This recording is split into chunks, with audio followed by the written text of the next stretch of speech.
What's up, gang? Welcome to the Greatness Machine. I'm your host, Darius Mershazde. I'm so pumped to have you here with me. Now, listen, the Greatness Machine, we're about two things. Number one, people who are living their passions. And number two, those who are creating greatness in the world and doing both of these things despite the odds against them. Each episode, we're going to feature interviews with game changers, business leaders, telling us their origin stories, what made them tick, what got them to where they are now.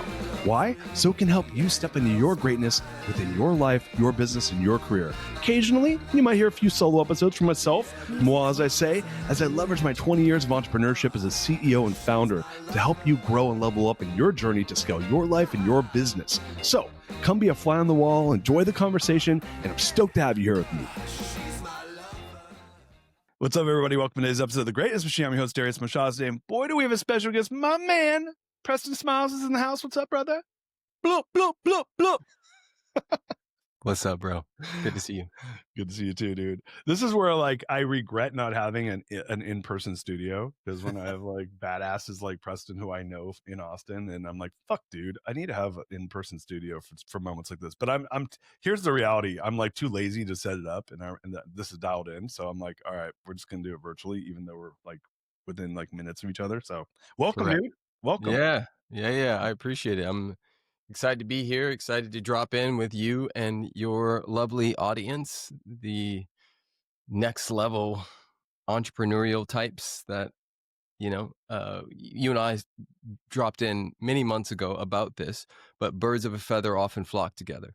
And so when you find somebody really dope who's tapped in and also grounded enough to enjoy their lives, when we find each other, we're like, you get it. Yes. Yeah. That's the story I'm making up about your audience. If they love you, then they're dope. Yeah, I think you guys are dope. So you got to prove it though. So look, Preston and I, we met. I think Romans brought you to one of my parties. Yep. And so we met at the party, and then Preston and I were texting back and forth. Let's go get coffee, and he invited me in Soho House. We dropped in. It was quick, but it was meaningful. And I'm like, yeah, we're friends. Let's hang. So yes. we haven't hung enough, but we still spent a little bit of time together. And man, just pumped to have you here on the show today. Dude, I'd love it if you don't mind. Do you mind if I do give your formal bio for the audience that may or may not be familiar with your work, and then we'll give some origin story time. Let's do it. Guys, so for those of you guys that have been living under a rock and don't know Preston, we have Preston Smiles here, founder and entrepreneur. He's my friend. He's a transformational speaker, author, and coach dedicated to helping people amplify their lives through love, self-worth, and abundance. Author of the best-selling books, Love Louder and Spiritual Millionaire. He and his wife, Alexi, do these amazing trainings and coachings. And so we'll be talking about that a little bit today here on the show. But man, I know that most people are not just born badasses. Well, they're born badasses, but they don't have the expertise in these areas. So you were obviously born a badass, but man, would love if you wouldn't mind giving our audience some of your origin story. How did you get to where you got to? Yeah. I'll give you the cliff notes. I'm 45 years young, and I've lived about 1,200 lives in this lifetime. But the short and sweet and dirty is when I was 25, I was standing in front of an Abercrombie and Fitch with my shirt off, being one of those dudes who pretends to be cool or whatever. And I kept looking over to the girl who was modeling with me, and I was like, put your hand on my chest, feel my heart. This feels weird. And we did that for about 2 to 3 days before she was like, bro, you need to go see a doctor. It is going extraordinarily fast and then extraordinarily slow. Something's off. And I'm like, I know, but I'm black and I don't do doctors and stuff like that. And she was like, you need to see a doctor. So long story short, I did. And I went to my childhood pediatrician doctor, because that's how long I had not been to a doctor. And she ran some tests and immediately said, you need to see a cardiologist today. Not in a few weeks, but this is kind of an emergency. And I went, and they ran some tests, and a few weeks later, a few things were sort of brought to my attention. Number one, I had fungus on my heart from the years of eating terrible food, because at the time I just thought food was McDonald's and Burger King and the stuff that everybody else eats. And then that cardiologist asked me 2 questions. What's your diet and what are your stress levels? And I was 25. I was a kid. So So I was like, what's the stress level? And he was like, tell me a little bit about your life. And I said, well, I've been trying to make it since childhood because my dad, was struggling with some demons around drugs and things of that nature. My mom's been really stressed out. Grew up in a neighborhood and in a time in LA when gang violence was at its height. And I'm explaining more and more stuff. And he says, you are extremely stressed Mm. and your body is having a hard time being with it. And at the time, he didn't have the words somatic or nervous system, but that's what I do and teach now. But I went on a long journey of filling my cup and giving from the overflow. And within 2 weeks, I decided I wasn't taking any of the medicine that he gave me. And I was going to go the holistic route and really heal myself. And I faced off with as many traumas and shame and guilt and all the pain and things that I just never cried about. Like when my friend got shot when I was 15, he got shot in the head a Oh. night that I didn't go. And I never cried. I never let that land. And so I went through all that stuff and allowed myself to feel it. And all of a sudden my skin got clear. And people in LA at the time kept coming up to me saying, hey, whatever you did, I want some. Mm. And it ended up being, I stumbled upon a career on accident, and people kept asking me to speak and coach them, and here I am, 20 something years later. Damn, dude, that's crazy. So hold on, I just want to take a step back. Were you so Abercrombie, I'm gonna go straight to Abercrombie and then we'll move forward. So Yes. back then there was like like literally like in the Abercrombie stores, people may not remember this, but they literally had like models like posing in the stores, and then there Yep. was actually like Abercrombie like for the magazine. Which one was it? Both of those or one of those? It was in the store, in the front, the very front of the store was Yeah. me. Those are like the people who get paid more and are like the pretty people or whatever the case may Yeah. be. And then I also was modeling for Wilhelmina and Levi's and everything you can imagine at the time. And uh, the short and skinny of it is all of that was for me to make it as an actor in Hollywood. But I really just wanted to make it so I could save my dad from overdosing. So Wow. it was literally, because I grew up in special needs and special education, which is a whole nother part of my story, I always thought that I was stupid and that there was no way I could be successful because the smart kids know how to read. I'm dyslexic. I'm in the retarded kids class, and I'm doing quotes here. And I graduated high school from special education. Oh So shit. there was no part of me that ever thought I would be, today as rich and successful and big and loving as I am, because I just didn't think it was necessarily possible for me. But I wanted it so bad, not for me, but for my dad and my mom. It's pretty amazing. Like so we're pretty close in age. So and I grew up in Orange County. You grew up in LA County, right? Yep. And so like the school systems were probably like there's some similarities there, and my experience, my recollection was like I was actually kind of the opposite, where like school was super easy for me, and I was like I didn't have to try, and I got good grades, and like just that's the way Yeah. my brain's wired. I have a twin brother though, who like basically is neurodiverse, right? Essentially, he's got like certain types of like orthographic dyslexic. He's very like brilliant guy like yourself, Mm-hmm. but like it's actually pretty interesting to be a twin and to watch the system work, right? Because and Bro. I'm pretty like I'm a person that's like I've always been super heart centered, and like and my brother and I are super tight, and I watched the system basically call him fucking dumb, Yep. Yep. and he was very hyperactive, like ADD too, Yep. and like teachers. But so not only did I watch it, right? I'm the opposite. I'm like class president, straight A's. Like I don't like I just show up and get an A. Yep. And I'm watching him like hate school and be bored out of his mind and get treated like he's dumb, Yep. right? And back then they would have essentially special ed classes that they would pull like all the neurodiverse kids out of like regular school, and they're like, go to this classroom, and like, dude, every kid knew like, oh, that's what like it was RSP was what it was called where I was. I don't know if they call that in LA County. Uh-huh. And we called it like retarded people. Like that was like the fucking class name, right? That. And so like the punchline here though is I people would come up to me because my brother was ADD and he, you know, like bored, so he'd fuck off. And they would say shit like, "What's wrong with your brother?" Like to a kid, dude. I was like 10, Mhm. 11, 12, 13. And what's wrong with your brother? He's going to end up in jail. Shit, like these are fucking adults saying this shit to me. Yep. And so as an adult now, I look back, I'm like, that was, I mean, first of all, it's a fully representation of like early 90s, late 80s, right? Yes. That's just how it was. But Yeah. it is interesting, like the system, right? Like if you don't have resilience and that's the system you're in, right? Like you're basically being told, programmed that you suck. Yep. So like for you, did you feel like, like first of all, my brother had a fuck ton of resilience and he's done very well himself. But I Yep. would love to know, like, for you, were you like naturally resilient? Like, or did you have a lot of negative self-talk? Like, would love to hear how you thought about that.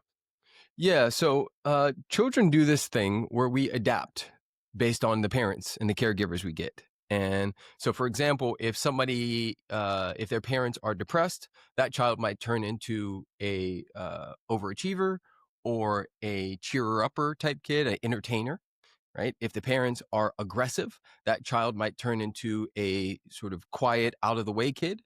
If the parents are stressed out, that kid might turn into a kid that has no needs and is a chameleon. Me, Me too. and so I adapted to understand that nobody was coming to save me. They threw me to the wolves, not because they hated me or disliked me. I just knew nobody was coming to save me. And when you're growing up in LA during the 80s and 90s, I was a throwaway kid. I was also the ugly friend, right? So there was like a whole crew of us, like 100 kids in our neighborhood. And there was like the three amigos, Brown, Elliot, and Preston. And I was the ugliest friend. So not only was I terrible in school and go to the special needs class when everybody else goes to a regular class, but I'm also the least attractive. And so because I got to have that experience, and it's interesting, right? I have a lot of privilege just because I'm attractive and tall and I have money and all the things now, but it's a part of what makes me so effective at coaching and facilitating and understanding the human condition is I was the opposite.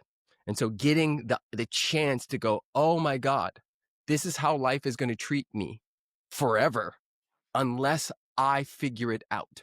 And so the game became a game for me. It became, okay, and I'll give you an example. I cheated all the way through college, every single test. I would study all night, all day, and then no matter what, I would have cheat sheets. Because for me, I was like, I'm an imposter here.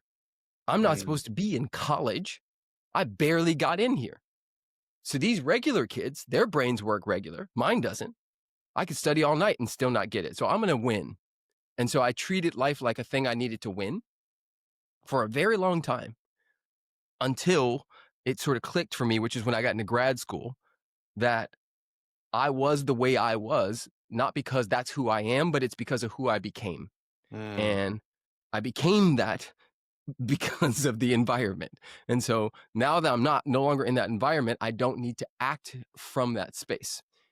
The big issue that most people have, and I had, is they think that mindset work is enough. And we could go to a million Tony Robbins seminars. We could go to a million NLP seminars. The body has its own intelligence.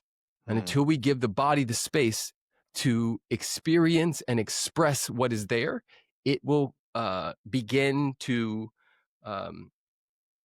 hold more and more and more until it turns into dis-ease or explosions at people who shouldn't be on the receiving end of those explosions. And that's kind of what happened to me, is even though things were getting better, mindset can only take you so far. And I had to like keep stepping in and finding new spaces and places and really grieving the childhood. You know, there's things like I was sexually abused when I was 9 years old. I'm 45 right now. I didn't tell my family until I was 40. That was 5 years ago, right? So there's all these things that are just sitting under the surface. There's things that I did to women in college, fucked up stuff that I went and atoned for. There's lies I told. There's a bunch of stuff that was in the space that as I kept clearing it, there was more energetic real estate for me to build a mansion of love and joy and connectedness. See, men, and I'll get off my soapbox here for a moment, No, but it's cool. especially men in the entrepreneurial world, we think that it's our cars and our D size and the presentation. But when you get around a lion, when you get around a real man who's cleared some shit, you can tell the difference. And I find myself to be one of the richest people in the room, not because of what's in my bank account, but because of where I've been willing to go in service of me first, but then my children, my community, like the gift I give back to my parents by deciding to rewire and rewrite what is true about me. Man, that's one of the best gifts we could give ourselves. And so I've dedicated my life to that work for me, and I help other people do it. I love that, man. Going back, I'm gonna make like kind of a half joke, and then I want to move into some of the the more intense stuff you were just talking about. But dude, I'm like, how handsome were your friends, dude? You're a handsome dude. Yeah. What are you fucking hanging out with to help me out here? I'm like Preston's like one of the more handsome people I know. So were you like were you just like a ugly duckling that turned into the swan type of deal? Or are you like just skinny and fucking bad skin or something? Super skinny. And yes, a little bit of all of that, like in the 80s and 90s, the lighter skinned, and this is from slavery, but the lighter skinned somebody is, and this still happens in Asia, all over the world, the lighter and closer you are to white, the more attractive you are in the world. And so I had this super Nigerian African hair, these big nose, big head, big lips, not terrible skin, but like a stick figure. I was the smallest one. But I could fight and I was good at sports. And I was a really good leader. That's a currency when you're 14 years old. Facts, right? And a really good leader. I think, so let me just tell you this quick story. I got, my mom told me this recently, and then I remembered it. She said, I was graduating from 6th grade at President Elementary in Harbor City, California. And she got there and they said, your son's going to win an award today, so be ready. And she was like, oh, really? Wow. What's the award? And she said that they had the students vote on who was the kindest that year. And they all voted for me. And I used to do this thing because I was in class with the special needs kids that had Asperger's and things like that. When the bullies would bully them and make fun of them, I would fight the bullies. Oh, no way, dude. Yes. I did the same thing. Yes. Right. And so I always had that underdog thing where I'm like, yo, you mess with them, then you mess with me. Yeah. Right. And so my mom said that I got this award and they announced my name, and all the like Down syndrome kids and everybody stood up and they clapped and they were so happy. And my mom said her and my dad started crying. And they're like, wow, they didn't even know. But like, because I was an underdog, I understood and fought for them too. And I still do that to this day, bro. That's so funny, man. So I have two things. Number one was, I don't know when this was. I was like a kid or something, and I saw a special on TV for like about Harbor City, and it was about the gangs in Harbor City, and they threw up the gang sign, the H. Yeah. Yes. So I'm just doing. I'm like, dude, I'm like, dude, I haven't heard that name of that city in a long time, but that's the one thing I remember, like seeing these kids my age throwing up the H Harbor City. Mm-hmm. Anyway, I just wanted to fuck with you on that one, but that. And the second thing was, dude, like I was the same, man. Like I've always been like someone that didn't give a shit what other people thought. Like I would, if there was 10 of my friends were being assholes to one person, I'd go stick up for the one person. You know, like naturally, when I was like 13, I would just do like I had this situation once. Like I grew up upper middle class, and we were like graduating 8th grade, and there was this one kid who was just like the whipping boy, right? Like all the kids would like. He was just the kid that like he wanted everyone to like him. He was the skinny kid. I'm not gonna say his name in case he listens to the show, but we're walking up to home, and all my friends are talking about how we're gonna rent a limo for 8th grade graduation. And all the parents are throwing in like $50 a kid for this shit. and this one kid like basically wasn't invited, right? So they're fucking like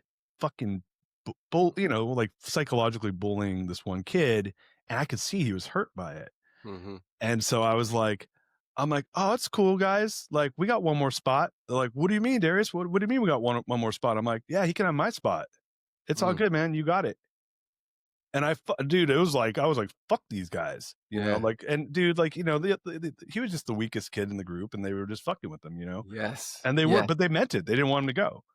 And my answer was like, nah, dude, like, we got an extra spot. It's mine. Yep. I don't need to go. Yep. And so that's always, it's interesting. I've thought a lot about like where that comes from. Like, I mean, like, I believe in past lives. So I'm like, dude, there's like some past life shit there where it's like, it's about justice, you know, and injustice and fairness. Facts. And so for me, that resonates in like the deepest part of my body, where I'm like, no, man, like, fairness and justice matters.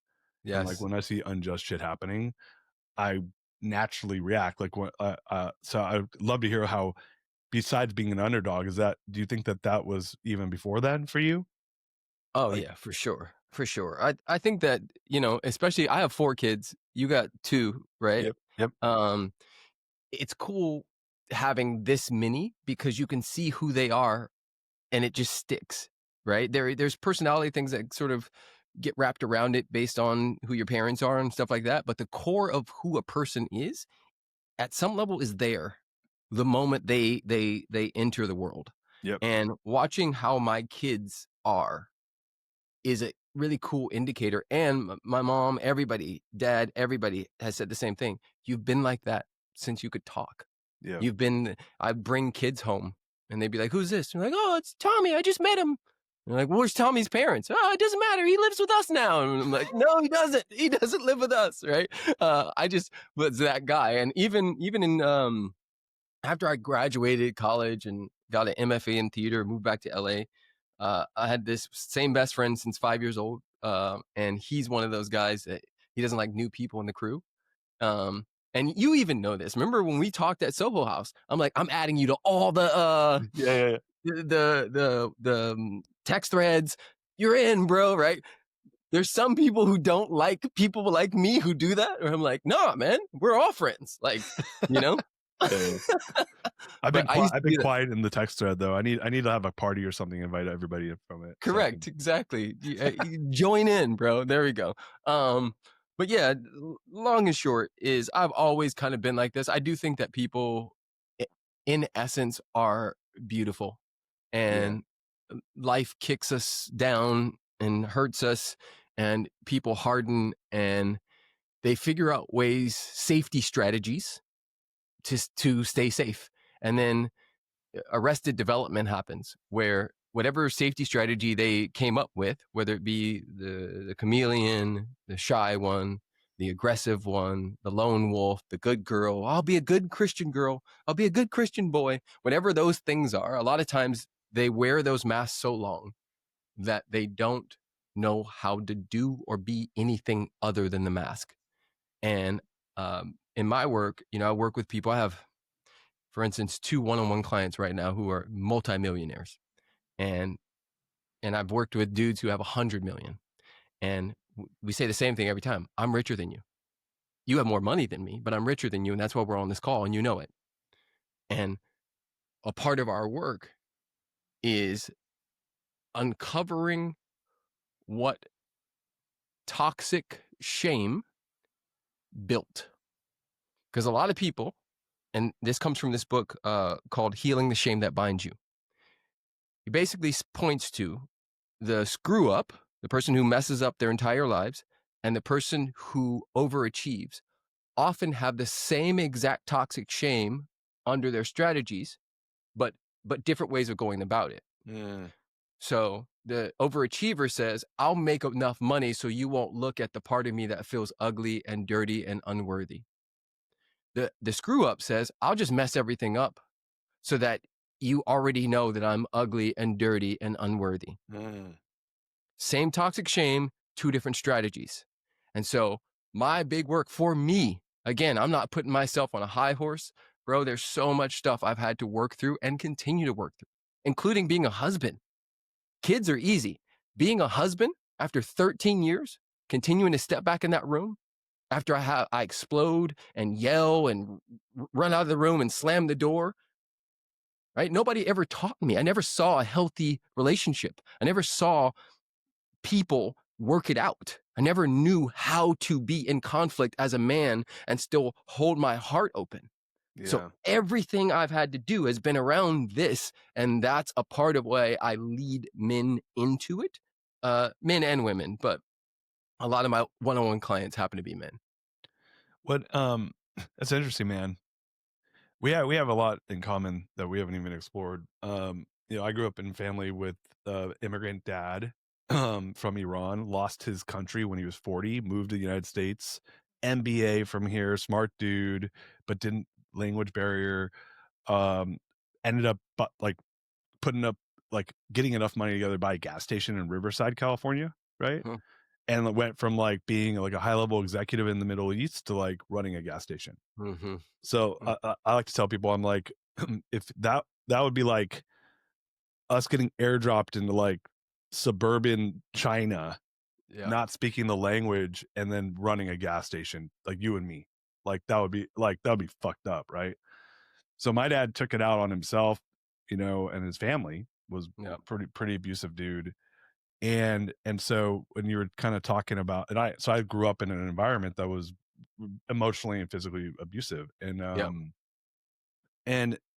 my answer was to like take care of myself. Like I'm like, hey, I'm just gonna go like worry. I'm gonna not be a problem, right? That.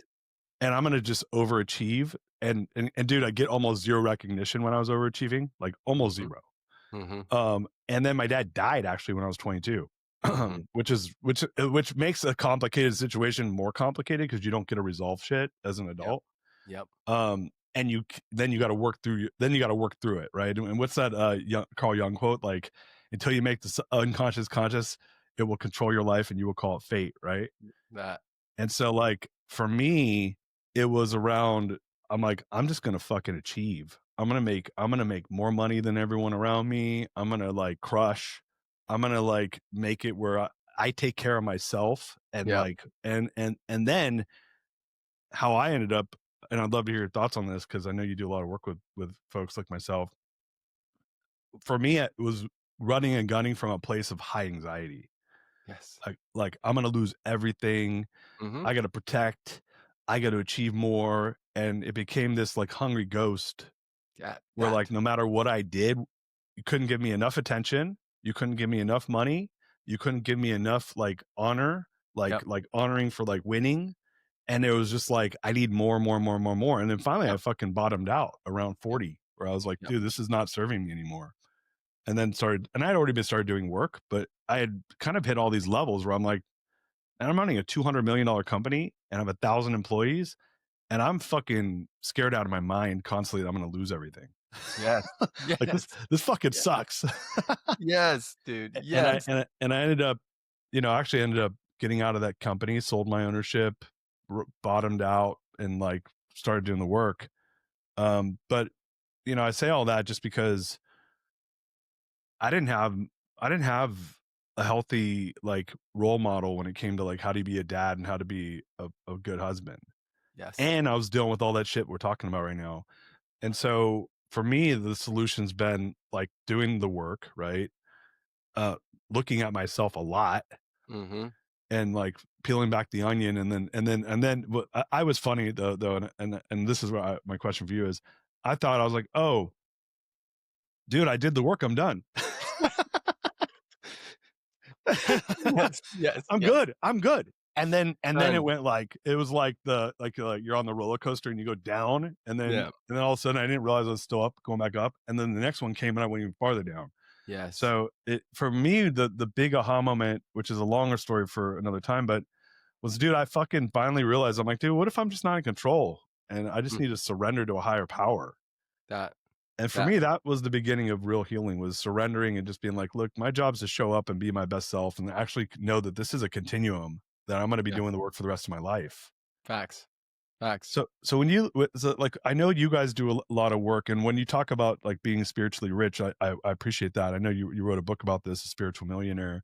for me, I thought money would solve the problems, and realized that, money makes you a lot more what you already are, Yep. and then realized that, no, dude, there's a lot of work I have to do that almost has nothing to do with money. It has to do with everything but money. That But like, tell me when you start to see, like, A, I'd love to hear your thoughts on some of the stuff I'm sharing, and B, like, when you start to think about the work you do with people who have achieved a lot, but have these masks, right? Like, yeah. I'm this. And what I found is, dude, they say they're this, and then sideways weird shit's coming out. And you're That like, what the fuck facts. you're like, that's not that. Facts. So Dude. anyway, I'd love to hear your thoughts on those things. Yeah. Well, one, you cannot hold something inauthentic for a lifetime. At some point, it has to crack and break. And unfortunately and fortunately, I have lived that. And you have too. We have different versions of it, but I almost ruined my marriage completely because I could not hold the lie for as long as I wanted it to. How were And you showing up in the marriage that when you say hold the lie, ruin the marriage, like, do you mind giving context on that? yeah, so for example, I've shared this before. If my wife gave me everything that I wanted, then she would be not serving me because she wasn't doing exactly what I wanted, how I wanted it. It forced up some stuff that I had just never addressed. And it goes back to the thing you were talking about, which is sometimes we fool ourselves. So we say, oh, I read all these books. I did these podcasts. I went to Tony Robbins. I went to, whatever, NLP, X, Y, and Z. I did 2 ayahuasca ceremonies. I'm done. Right. The truth is that mastery happens in the crevices. And a lot of us do a lot of front loading, bulldozing work, which is fantastic. But when it comes to designing a life, like the beauty, like I've been to your house, you haven't been to mine yet, but it's just as beautiful. No, I've been to your house. Yeah, you did. Did Yeah, you? you guys had that party, the end of summer party. Ah, yes, Yeah. yes. I love your house, man. It was super fun. Oh, yes, you have. Okay, so the designing, right? We can bulldoze the whole thing, and we can take some big swipes at some stuff.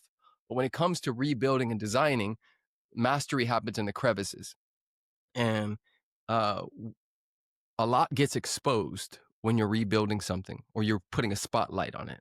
And for me, I had a story running that once you get married, your wife's supposed to do all these things. And if she doesn't, it's her fault. And that was a very convenient story because I grew up as a no needs kid, an out of the way kid. So I never learned how to say, hey, I need a hug. I never learned how to say, hey, I think I would love some more intimacy this week. I never figured out how to create safety in my own self so that I brought my healthy masculine, which then polarized my wife and had her want to bang me or whatever the case may be. So all of that, right? And I'll add 50 more things to that. But the point is that all those things started getting exposed where, and the first stage rookie space is to point over there and say, it's you. You're the reason why this isn't happening. And I did that for some years. And then I realized that it was me, that it was a leadership problem. And I also had the conversation with myself. If you could do all this, I've worked with hundreds of thousands of people, bro. I've traveled the world leading workshops, nervous system, coaching people through some of the biggest, heaviest stuff. But if the people in your own house are not the beneficiaries of that, then you failed. And so for me, I turned in 2020, 2021, 2022, I made it specifically about my family, about literally pouring into them, understanding them, leading my wife, giving her a space to really be in her healthy feminine. There's so much to this, and there's so much to what you said that I want to speak to, but I'm going to leave some space and just say thank you for going where you just went. And, I think that in conversations like this are super important, especially for the entrepreneurs and the business people out there, because it becomes an addiction. That's what I want to say. So these bodies that we have, there's 3 centers of intelligence: the head, the heart, the gut. Said differently, there's the mind, and then there's the body mind.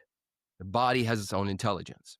And some of us become addicted to the pain body. Now, the pain body expresses itself differently. For one person, it might be the adrenaline of doing another sale, making another million, conquering another thing. For some people, it might be that side prostitute or that happy ending or that thing, that porn or whatever it is you get away with on the side. For some people, it might just be dumping on the economy and the president and the this and the that, but it's still an addiction. And we look at the meth addicts on the streets and we go, oh, it's crazy how addicted they are. And then go right back to a phone where we can't stop swiping. Go right back to, porn and whatever the case may be. And we don't see the correlation. And so I just want to say how proud I am of you and anybody else who caught the addiction and made a different choice, because most people die with that. Oh yeah, you. It's funny once you also see it. If at least for me, once you see it in yourself, and then you see your friends or family around you that are in pain still, and you're like, it's obvious to you what's up, but they're, like you can't, like you have to see it for yourself. I could be like, hey man, it looks like you're in pain. Like I'm here to help. And what I've found is most people don't want to deal with it because it's a lot. It sucks, dude. I mean, it sucks when you're dealing with it. I think for me it was like, it's like I said, it's a continuum. So it's always there, and a lot of it's maybe some of it's from childhood, some of it's from maybe before I was born, maybe some of it's now. But for me, it was like around like self-worth, right? I'm like, oh, I need to prove worth constantly, and it like the part that got me was, and this is I've had like 5 relapses, Yes. and what I found was I do the work and then I'm like I said, I'm good, or I have this new like aha moment, and then I feel like I'm in a really good place and I feel like I've really leveled up. And what I then realize is I'm deeper and the onion's deeper, and then I'll peel the next layer of the onion, and what I find is it's deeper pain, a deeper reaction, like a louder oh fuck, like here it is again, right? And I'm actually just coming out of one of those right now. And so I'd love to hear like it just from your experience and from coaching so many people, like when you hear what I just said, that like, oh, like one of the things I realized recently was, and I think I have a friend who I'm doing some work with, and this is what they brought up to me, is they're like, I'm a light. I'm a person that like you have it too, dude, where we're like we walk in somewhere and like there's like we attract people. It goes back to what you said about when you were a kid. I was the same way. I'm a kind-hearted person, right? I'm a like my natural inclination is to like shine my light, right? Like I do it like without, I don't have to think about it. It happens, right? Fact. This is why you and I like clicked quickly, because like game knows game.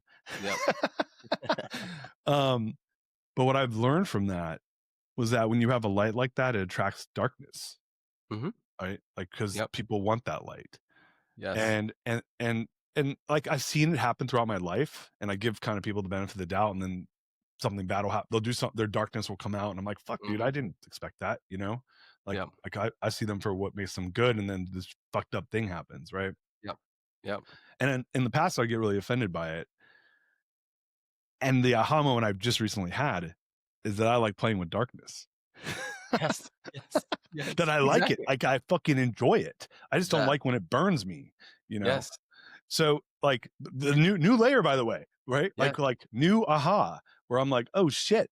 So now I'm doing all these practices around like, energetic cleansing, and like how do I show, if I know this is how much, like hopefully like I can learn from it and like do less of it if it doesn't feel good. But like I guess the big question for you is, as people, I mean, the audience is like, dude, what the fuck is Darius talking about right now?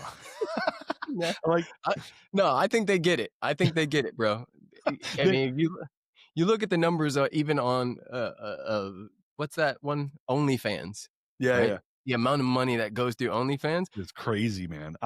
I've spent about $4 on there just because I was curious. I was like, what is this shit? I went in there and I'm like, I was like, it's so weird. You know what it is? Like I digress on OnlyFans right now. It's like the world's largest strip club. Mm, mm, It does what strip clubs used to do or yes. still Yeah, do yeah. maybe. It's a way for That people makes to sense. like engage like Mhm, in this like fantasy for like a hot minute. I was always a very thoughtful business person, strip club mhm. guy. I'm like, I'm not fucking wasting my money here. Yep, makes sense. You know? So here, let me just jump in real quick. So a couple Yeah, yeah. things. One, with OnlyFans and any of that stuff, I don't do any of it because I know my nature, and if I dip my toe in, I'm going all in. Oh Right. shit. So I've Yeah. never even seen the site because of that. But the question we all get to ask ourselves about anything that's up for us is, what is the payoff? There is a payoff for playing in that darkness and being burned, right? There's a high. There's a, I get to be the victim. I get to be X, Y, and Z, whatever it is. We have to ask ourselves, what's the payoff and what might be the unintended consequence of this action that I take. So, for example, the reason why I have never looked at that site is I know an unintended consequence of that might be disconnection with my wife and I. Mm, And that's a very important thing. I need my kids. I need them to see romance. I need them to see mothers and fathers who love the dog crap out of each other. I need them to feel daddy's sexual tension towards mommy, right? And if I dip that off, it's going to rob that. So there's a calculation in things. Now, I just went to Burning Man and did a whole bunch of LSD and all kinds of stuff, right? So we take different angles on things, and I do calculate, but I think here's what I want to say. To me, all of life is a capacity game, mm, and most people have not built the somatic capacity to hold what they say they want. They say they want it, but they don't have the capacity to hold it. So the big work is rewiring a nervous system, right? Your capacity for money, when it comes to money and abundance, Darius, wide, big, deep. Your capacity when it comes to a particular area of darkness you're playing with might be this small. It might be mm. a little baby cavern. And therefore, when you step into it, instant blowback, Right. right? So a part of the work that I do with people and I do with myself often is expanding the capacity, because we all have a threshold of tolerance of what we can take and be with in life. And um, if we come out of being the weather, AKA self-identifying with the storm, self-identifying with whatever is up for us, and start to move into, I am the sky that holds those parts of me, then we get into a level of gangster and mastery that is beyond ridiculous. Because if I'm the sky holding the parts of me that want to dip into this and want to dip into that, I'm not identified with that. I'm Mm, identified as the sky. So I can step in and step out without it burning me or taking me down, because I'm the person who holds that. I'm the consciousness that's above that. And to me, a lot of people are so identified with their jobs, with their money, with their cars, with their house, with what their woman looks like. I was in the gym yesterday and these guys were talking about fake boobs and how, they want their wives to have these fake boobs no matter what. And I was saying, but what about, the cancer and the leaking of those boobs and all the stuff that comes with it? And they're like, I don't give a fuck. I want my wife to be hot. yeah, but And then I'm like, you could feel the implant too. true, true. All of that, right? Like it's not real. Yeah, these guys don't. Their capacity is like this for understanding, right? And they have a limited purview, so they will attract from that limited purview. Mm, Eventually, if they have models and people who are willing to challenge them and people who are willing to demonstrate what else is there, they might expand. Not everybody expands, right? This is the gift of people like yourself and myself and the people listening to this podcast. Right? Again, to me, I don't believe in mistakes. I don't think there's a leaf on this, money tree behind me. That's a mistake. I don't think there's a hair in your beautiful beard. That's a mistake. I don't think any of it is. And so, as we get called to certain conversations and certain things, that's a part of our dharma and journey in this lifetime. And if we can keep remembering who we are, which is a unique emanation of the Most High meaning God, Jesus, Buddha, Krishna, Jesus, whatever it is you want to call it, but a unique emanation, a snowflake, a splinter of a thing that is beyond our current understanding. Now I'm playing with sky energy instead of the storm and the summer and the clouds and all that stuff. To me, that's the key. Yeah, man. I love that. The word that kept coming up for me while you were talking about the sky is like, be the observer, right? Yes. Like that's what I've been trying to work on. I'm like, and I think that it's interesting because especially I think with it's with everybody, but with entrepreneurs or high level executives or people like people that have achieved, right, in like Mm-hmm. this 3D world, where like that person's a this. Like Mm-hmm. people like with even our friend circles, people will identify me in a certain way sometimes, and I'm like, dude, please don't do that. Like I'm like, that's just like it's a 3D concept that it helps people understand, like from a Yep. business perspective, how I might add value or something like that. Yep. But my what I've learned, right? I've had 26 businesses that I've started. About 7 of them have actually done something, and 19 of them, like, they're not the losses I talk about. If you want to hear about failures, we can talk about them. Some of the Yes. wins were failures too, but they were Yes. wins at one point. And shit, there's a reason I was bringing up all these businesses. Oh, I've had, dude, like going back to what I said earlier, like, dude, when you have 1,000 employees and you're running a couple $100 million company, dude, that is a privilege to walk into the room and be the CEO of that company, right? And and the CEO carries a certain weight, Mm-hmm. and then and people respond to you in a certain way. Now, when I had done that, I'd already lost a company where I was a CEO of a 150-person company that went to zero, and I was young, I was under the age of I was 31 when the business failed, but I was 25 when I started it. Maybe I was 34 when it failed. But people treated me differently when it was winning versus when it was losing. And dude, so that's a really good gift to be given when you're in your early 30s. Yes. First of all, I was super offended by it the first time it happened, but I learned. I was like, oh, like, to a lot of people, it's what value can I bring to them? Is the Facts. value is the way they will react. So the next time it happened, I was less offended. Yes. When I wasn't the CEO and people were not returning my phone calls as quickly or at all. Mm-hmm. The first time I was like, fuck those people. This time I was like, oh, that's just it's more a reflection of who they are, less about me. Right. And I started realizing that I had the first time around, I had an attachment to being this cool, badass, high powered CEO. And the second time I knew what it was. And I was like, oh, that's not me. That's that. I'm separate. I just happen to be sitting in that seat. That. So it's funny. Once I learned, I was lucky to learn that before the age of 40. And so as I've gotten older, I see people identify with these masks or these titles or these things, and they're like, that person's a this, and oh, Elon that, and Mm-hmm. Trump this, and I'm like, Yep. dude, they're just sitting in a chair, man. Yep. Like they do everything you do every day. Facts. Like they just do it differently in their own capacity, and like Yep. they're no better than you or I, That. at all. And At all. at That's all. fucking Like church right in there. some cases, in to your point about being a spiritual millionaire, like I'll say something that like might be like not, people may not agree with this, but like, dude, if I'm a guy like Elon, where I got 14 kids with 9 different people or whatever that number is, like, Mhm. how spiritually rich is his family? Facts.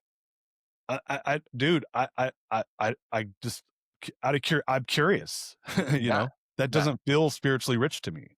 Well, there's not enough money in the world to replace presence, right? Right. And you know, not judging anybody because everybody's got to figure out their way. And ultimately, if you can't be with your kids, like really, I don't think it's a smart idea to keep having them. Yeah, they become a commodity. That. Right. And I look at, like, dude, I grew up in a family where I did not have like strong connection with my dad. When he passed away, part of me was happy and part of me was sad, Mm-hmm. because I had a fucking rough upbringing with him. And I look at my kids and I'm like, fuck, what an opportunity. Mm-hmm. Yep.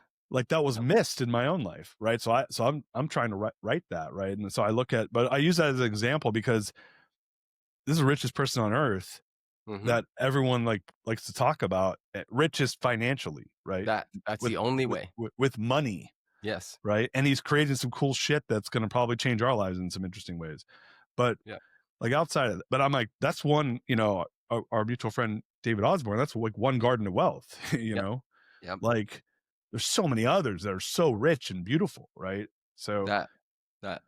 yeah, anyway, man, you got me thinking about that. I know we're running short on time, so I want to ask you a couple questions, and then we'll get to how people can work with you and connect with you guys, and more about and I want to go to greatness question. But when you hear me say all those things and you start thinking about the work you all do with people, I know you guys do some amazing stuff. Like, can you tell the audience about like how you and Alexi work with people, like the type Mhm. of like how people can engage if they want to like really level up with the type of stuff you guys are doing? I'd love to hear more details on that.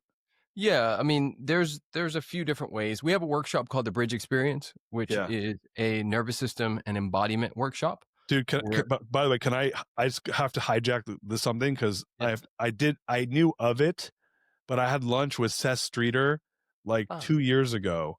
It yes, was like a meet and greet with him, yes, and your name comes up, and he starts telling me about he went through the workshop. He's like, it sounded fucking insane and awesome, it's and crazy. I had, and so so that was the first time I heard about it, and then I like watched some social clips on it. But anyway, Yeah, that yep, came up with a mutual friend of ours, and I was like, that sounds fucking awesome. So anyway, yep. wanted to throw that out there, but like talk about like why did I just say what I just said, just so Yeah, the audience we've had a lot of really awesome, successful people go through there. There's no cameras. The only time you will see anything is when we're doing a dance break or something like that. right. And that's because we go really deep and really far. There, it's like a heart surgery. It's a rewiring of the body and the nervous system, and it's some of the deepest work you could do. Right? There's titration, which is working with the nervous system over time, and then there's immersive experiences where you titrate and then go further and then expand. That's what we do. We do both. Can you give an example of that? Because that was what I had heard was the immersive experiences, and that's where I Yes. was like, dude, that sounds awesome. Yeah, there's some scary exercises in there that for some people is really challenging. I'll say this, a lot of people don't know how to hold their joy just as much as they don't know how to hold their anger or their sexual feelings. And so we have exercises where this is an optional exercise where people get completely nude and they share some of their deepest darkest secrets in a room full of 50 to 60 people. No And way. yeah, I didn't hear that, by the way. yeah. There's Wait. everything's optional. Everything is optional. There's no shame. There's no nothing. You could be in your underwear, but most people don't once they see what it is. And that's not even, that's the second weekend. The first one, we're just kind of getting to know people, but it's really intense still. Um, we challenge you to go past what's comfortable. There's no note taking. This is not a seminar. It's a workshop where you are the workshop. Imagine like an escape room meets a Spartan race meets an ayahuasca ceremony where you are just going to be continuously faced off with the stuff that doesn't work. And then you'll get an opportunity to work with it. The problem that I see in our personal development space is people go to a seminar, they take some notes, and they never get to actually put it in the body and put it in practice. So they go back to an old context and an old setup, but they don't have the tools. They don't have the body tools. They don't have the somatic tools to be with their current life. And so they just cycle back and go do the same exact stuff with more information in their head. Ours is all about teaching and helping the body. We give you tools, we press the edges, we clear shame, we clear all the toxic stuff, and we do it in secrecy. So whatever happens in those rooms stays in that room. And last piece, we change it based on who's in the room. So we have 100 exercises, and then we see who's in there, and then we change it based on who's there. So it's never the same one. How It's did you the one for that group. how did you guys come up with these 100 exercises? Both my wife and I have been in this space since 2005.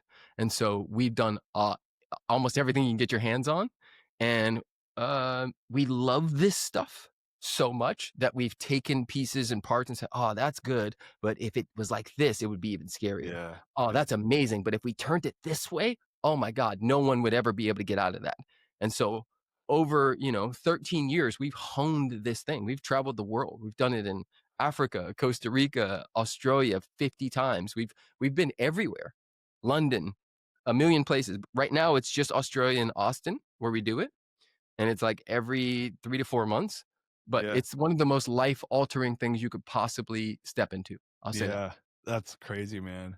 How many people are in a typical like cohort when you guys do it? 60. So 60 is 2 weekends in a row. Yep. And what's what's the goal, like what's the outcome with the output that if someone does this, it's called the bridge program, right? The bridge experience, Bridge yes. experience, that's right. So anyone's doing the bridge experience, like what's like, hey, this is for people that want X to get Y. Like what's X, Yep. what's Y? This is for people who are living good lives, who desire to have extraordinary lives, who know that mindset stuff isn't cutting it anymore. It got them there, but when it comes to, for instance, the fullness of your heart, and sometimes you don't know it until you're there. When you even just come in the room with me and Alexi, there's a thing where you're like, holy fuck, that's different. That's alive. I'm like this on a Tuesday, bro. I'm like this on a Wednesday at 9 a.m. This is not a thing that I write up and show people. It's who we actually are. And I think most people don't understand that the high they feel on the alcohol or the drugs, that could be their baseline, but healthy. Yeah. And then that bleeds into employees, that bleeds into children, that bleeds into wives, that bleeds into the bottom line. You want to make more money, or at least experience the money that you have differently. Work on your body, your emotional body, your somatic body. That is the work. That's what we do. I love that, man. Yeah, it's interesting. Like a quote that I don't even know where the hell I got this from, but the kids are so good because kids are a mirror, right? Mm-hmm. And they're watching. Everyone's watching, right? Like you say what the fuck you want. You can put on the mask. You can go drive around in whatever car, have the house. You can like be in the cool clique. At the end of the day, man, none of that shit matters. Nope. At all.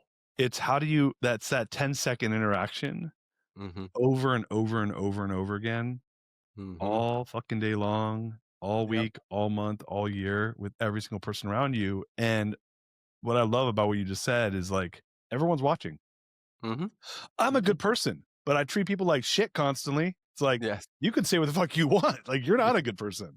I've been around people like that. They're like, I've done the work. I'm lovely. I'm an amazing person. And I'm okay, like that's cool. You could say whatever you want about yourself, but like you are what you are. Like, Facts. And like everyone's watching. Your kids are watching, your wife's watching, your husband's watching, your friends are watching, your coworkers are watching, your team's watching. And it doesn't matter what you say you are. You are what you are. So I love that, man. Like that's really cool. Man, so for anyone that wants to learn more about Bridge Experience, your books, connect with you and Alexi, like what's the best way for them to do that? Yeah. Thebridgemethod.org would be for the bridge. And then if you just type in Preston Smiles anywhere, Amazon for my book, Instagram is where both my wife and I do a lot of our work with connecting with people. But yeah, thebridgemethod.org and then Amazon for the book. I'd say that. Awesome. Guys, we'll put all that stuff in the show notes so you guys can connect with Preston and or Alexi on all things Preston and Alexi and their business, and on thebridgemethod.org. With that said, dude, you ready to do the greatness question? We'll get you out of here. Yes, sir. All right, Preston, what is the number one barrier to creating greatness that you've overcome in your life, and how'd you overcome it? The greatest, say it one more time. So what is the number one barrier to creating greatness that you've overcome in your life, and how did you overcome it? Greatest barrier for me was toxic shame. Like just believing that I wasn't worthy of whatever it is that I desired in this lifetime because of whatever, fill in the blank. And I overcame it by allowing myself to be held, supported, coached by other people. I hacked other people's consciousness. I paid my way into spaces and places and learned from people who were living even an inch of what I wanted. And over time, I planted so many seeds that I am now a forest of goodness. I love it, brother. Love it, man. Thank you so much for coming on The Greatness Machine, my friend. So much gratitude from us. Glad to call you my friend, and I'm glad to share your story and all your learnings. Likewise, man. Appreciate you. You guys, please share this. As leaders, we're givers. Share this with all that need to hear it, and go and support Preston and his work, and support yourself in the process. Until next time, peace out, everybody. We love you. She's my lover. You are listening to The Greatness Machine, and that's a wrap for today. Listen, if you love what you heard, subscribe to the show on whatever podcast platform that you're tuning in on, so that you don't miss any of our future episodes. We have tons of great people coming on, and we're stoked to have you here to enjoy it with us. Leave us a review. Tell us what you love most about this particular episode. We love getting the reviews. We love to see what you guys love most. And if this particular episode, made you think of someone who's leveling up in their business and in their life, print screen, share it with them.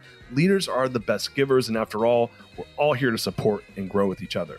And in case you want to see some of the fun behind the scenes shots or some of the things that we're doing, I'm actually writing about this in my weekly newsletter. Go to www.therealdarius.com and subscribe to my newsletter. We're talking about fun things like business and life and mindfulness and cryptocurrencies and gosh, I don't even know, everything and anything, but it's tons of fun stuff I write about. I try to get it out on a weekly basis. You can subscribe at www.therealdarius.com. And with that said, look, thank you guys so much. I appreciate you. I love you. Peace. We're out of here. See you guys on the next one. She's my lover.